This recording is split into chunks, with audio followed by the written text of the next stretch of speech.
RG बामिया के लिए बहुत बहुत धन्यवाद संचालक महोदय। 551 रुपये खरगोन जैसे जितेंद्र रावत की ओर से नगद पुरस्कार दिया है, उनके लिए जोरदार स्वागत।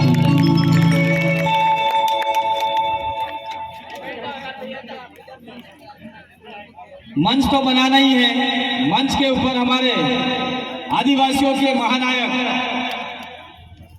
और पूरे विश्व के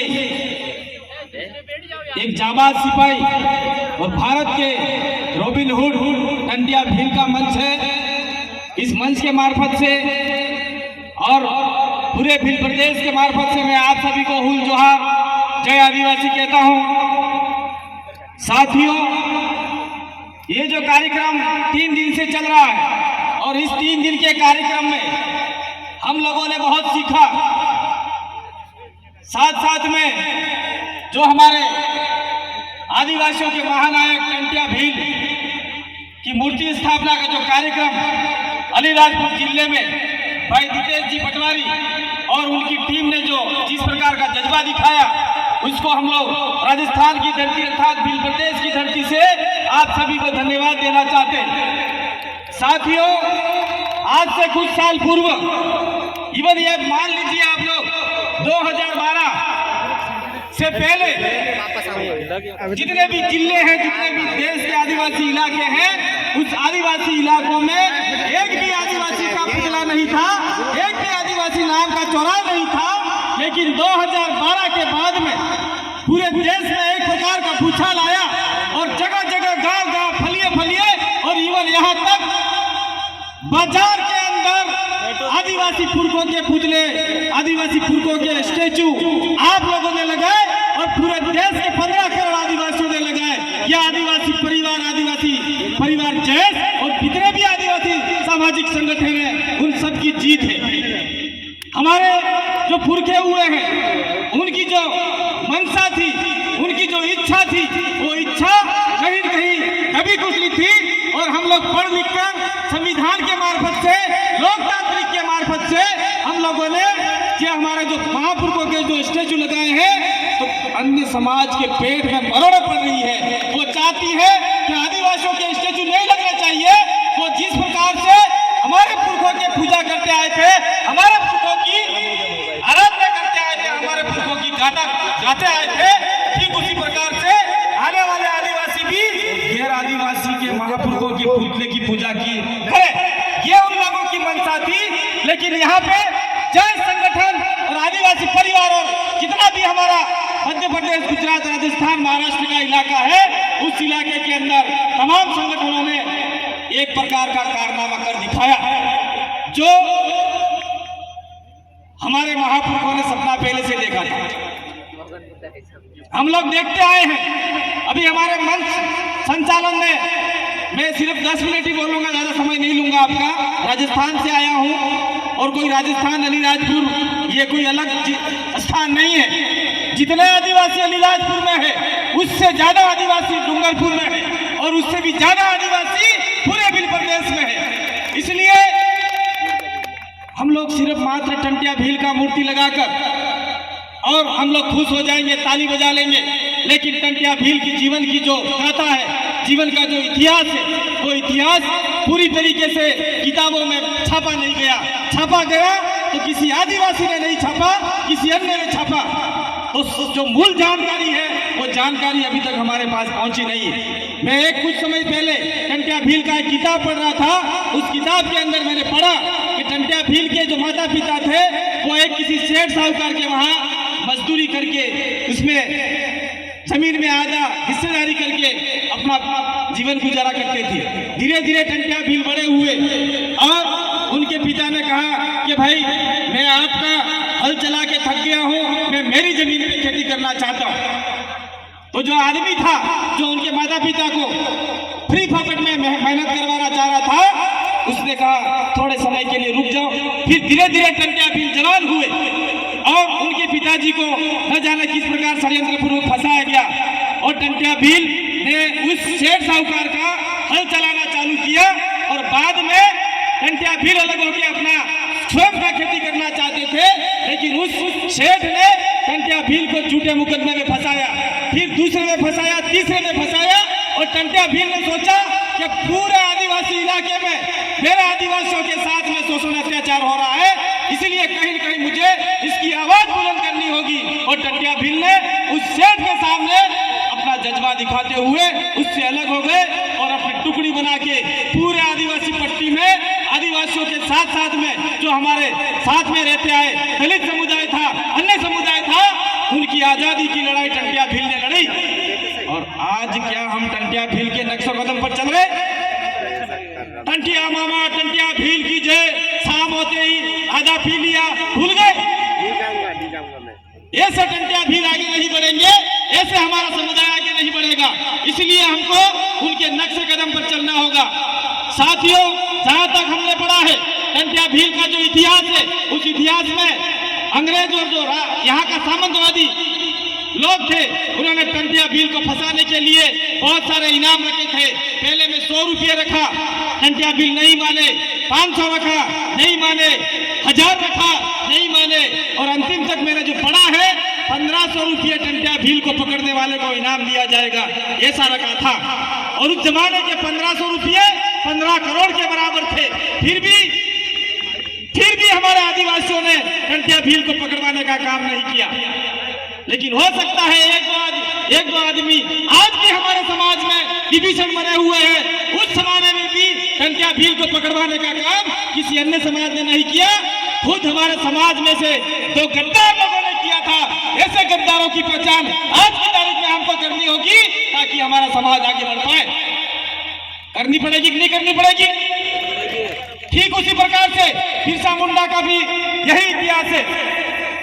मैं थोड़ा सा वापिस आपके मध्य प्रदेश के जो आजकल जो घटनाक्रम हो रहा है, उस घटनाक्रम पे 2 बातें रखना चाह रहा हूं। संचालक महोदय, मुझे थोड़ा सा माफ करना, क्योंकि हमारे आदिवासियों के साथ में ऐसा हो रहा है। अभी आप लोगों ने देखा होगा रतलाम के अंदर 1800 हेक्टेयर जमीन जो आदिवासियों की है, जो हजारों साल से आदिवासी जिसमें अपनी खेती, अपना कुआं है, अपनी बावड़ियां हैं, अपने जनावर हैं, खेत खलियान है, उसके ऊपर हजारों साल से हमारे पूर्वज खेती करते आए हैं। लेकिन आज की तारीख में आपकी मध्य प्रदेश सरकार ने उस 1800 हेक्टेयर जमीन पे कब्जा करने के लिए एक प्रकार का न जाने कौन सा उद्योग खोलना चाह रहे, हमको नहीं पता। और वो लोग, हमने कई साल भी आपके इधर से भी बहुत सारे साथी आए थे मध्य प्रदेश के, आपके मध्य प्रदेश के, राजस्थान के, गुजरात के, रतलाम में बहुत बड़ा सभा हुआ था और हमने विरोध किया। लेकिन अभी हाल फिलहाल में 15 नवंबर बिरसा मुंडा जन्म जयंती के ऊपर वहां के आदिवासियों ने पैसा इकट्ठा किया था और पैसा इकट्ठा करके बिरसा मुंडा के स्टैचू लगा रहे थे। लेकिन उसी समय में एक विशेष पार्टी के लोग भी एक यात्रा निकाल रहे थे और वहां के आदिवासियों ने उनका विरोध नहीं किया था, और किया भी हो हमको नहीं पता। लेकिन उन लोगों को आज की तारीख में एमपी सरकार ने उनको जेल में डाल रखा है। जो आदिवासियों की आवाज उठाना चाहता है, उसको सरकार चाहे एमपी की हो, चाहे गुजरात की हो, चाहे मध्य प्रदेश की हो, सारे देश की सरकार आदिवासियों के ऊपर गंदी नजर से देख रही है आज की तारीख में। लेकिन हम लोग देखते आए हैं, अभी हमारे संचालक महोदय ने मना किया है, लेकिन मैं अपनी बात यहाँ कह के जाना चाहूंगा, क्योंकि वहां से आए हैं, सबकी बात सबको कड़वी लगती है। आज हम लोग देखते आए हैं, जब हम लोग जय आदिवासी, जय जोहार बोलते थे, अब हमारा विरोध होता था कि नहीं होता था? आज हम लोग देख रहे हैं, आपका देश का प्रधानमंत्री नरेंद्र मोदी भी आदिवासी इलाके में आकर सबको बोलता है जय जोहार, जय जोहार। नरेंद्र मोदी जी बोल रहे हैं। इसके बाद में हम लोग देखते हैं देश की दूसरी पार्टी कांग्रेस पार्टी है, जिनके मुखिया राहुल गांधी है, वो आज भारत जोड़ो यात्रा निकाल रहे हैं। उस भारत जोड़ो यात्रा में जहां जहां आदिवासी इलाके में जाते हैं, वो बोल रहे हैं कि आदिवासी इस देश का मूल मालिक है, ऑनर ऑफ इंडिया है। जब हम लोग बोलते थे, वो लोग हमको कहते थे ये गलत बोल रहे हैं। आज उनको मजबूरन बोलना पड़ा, ये ताकत देश की है, ये ताकत आदिवासी परिवार की है, ये ताकत बिल प्रदेश की है। ये हमको आज हमने विभिन्न सरकार को बता दिया। साथ साथ में हम लोग जोहार का विरोध बहुत सारे लोग बोलते थे, जय के लिए बोलते थे, ये जोहार वाले, ये जय यीशु वाले ऐसा बोलते थे, बोल रहे थे, नहीं बोल रहे थे, जय यीशु वाले ये सब बोल रहे थे। लेकिन जब देश के सबसे बड़े पद पे बैठने वाली हमारे देश की राष्ट्रपति द्रौपदी मुर्मू ने जब शपथ लिया तब कहा नमस्कार जोहार, तो उनकी टाई टाई फीस हुई कि नहीं हुई? ये बहुत सारी बातें उस समय में उनको कड़वी लगती थी, लेकिन उनको समझ में आ गया कि आदिवासियों के लिए 2-3 शब्द है जो आदिवासियों को एक मुट्ठी में बांध सकता है। वो क्या है? जोहार। दूसरा क्या है? जय आदिवासी। तीसरा, हमारे इलाके में आप लोग थोड़े से इस चीज को समझ नहीं पाए हैं, हमारे इलाके में एक मजबूत शब्द है जय भील प्रदेश। ये इतने सारे शब्द हैं, तो आज कहीं न कहीं सरकारों को, राजनीतिक पार्टियों को बोलना पड़ रहा है अपने मन से। और साथियों, हमारे पूर्व साथी ने कहा कि कोई हमारा ये है, वो है, ये है, ईसाइयों का ये है, हिंदुओं का ये है, मुस्लिमों का ये है, वो अपनी पाठ पूजा करते हैं, एक दिन एक स्थान पर बैठते हैं। लेकिन हमारे आदिवासी आधे इधर जा रहे हैं, आधे उधर जा रहे हैं, आधे इधर जा रहे हैं, आधे उधर जा रहे हैं, और कहते हैं कि आओ जाजम पे। तो हम लोग देखते आए थे, कौन सी 1975 में एक फिल्म आई थी अंग्रेजों के जमानों के जेलर की, असरानी वाली, आधे इधर जाओ, आधे इधर जाओ, आधे उधर जाओ। पीछे मुड़कर देखा, एक भी सिपाही नहीं था। ऐसा हमारे आदिवासी समुदाय में नहीं होना चाहिए। आधे उधर गए हैं, पकड़ के लाने हैं, आधे उधर गए हैं, पकड़ के लाने हैं, सारों को एक जम पे बिठाना है। आने वाले समय में हमें हमारी 5वीं अनुसूची के लिए, हमारे पुरखों के लिए, हमारे विशेषाधिकार के लिए लड़ाई लड़नी है। और जो रतलाम के भाई जिन्होंने सरकार ने पकड़ रखा है, उसके लिए भी आपको जगह जगह एसडीएम कार्यालय पे ज्ञापन देने होंगे। और साथियों, मैं कहना चाह रहा हूँ, 10 मिनट का समय शायद पूरा होने आ गया। मैं कहना चाह रहा हूँ आप लोगों को, आज से 2012 में किसी चौराहे पे कोई स्टेचू नहीं था। मैं डबल रिपीट कर रहा हूँ, डबल कर रहा हूँ, कोई स्टेचू नहीं था। आज की तारीख में जितने भी जेएस की सभा हुई, जितने भी आदिवासी परिवार के चिंतन शिविर हुए, उन चिंतन शिविर में हमने आह्वान किया था कि गांव-गांव, फलिए-फलिए, बाजार हो या मार्केट हो, वहां पे आदिवासी पुरखों के नाम का पत्रा आपको ठोकना है। आप लोग यहाँ से डूंगरपुर आ जाओ, उदयपुर चले जाओ, उदयपुर से लास्ट झारखंड चले जाओ, जो भी आदिवासी गांव है, उस गांव के हर तिराहे चौराहे पे बिरसा मुंडा चौराया, टंटिया भील चौराया, ये चौराया, ये चौराया। ये अचानक चमत्कार कैसे हुआ?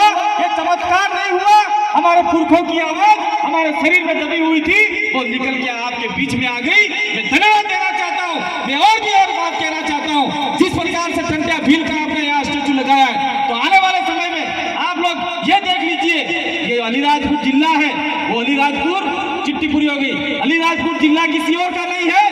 अलीराजपुर जिले में आलिया भील का स्टेचू होना चाहिए। ये आप लोगों को करना होगा।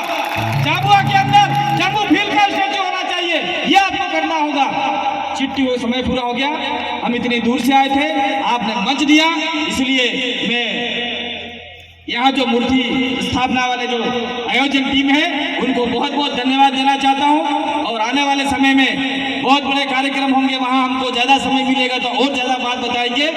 आप सभी ने मेरी बात को सुना, इसी आशा विश्वास के साथ में धन्यवाद। जोहार, जय आदिवासी, जय भील प्रदेश।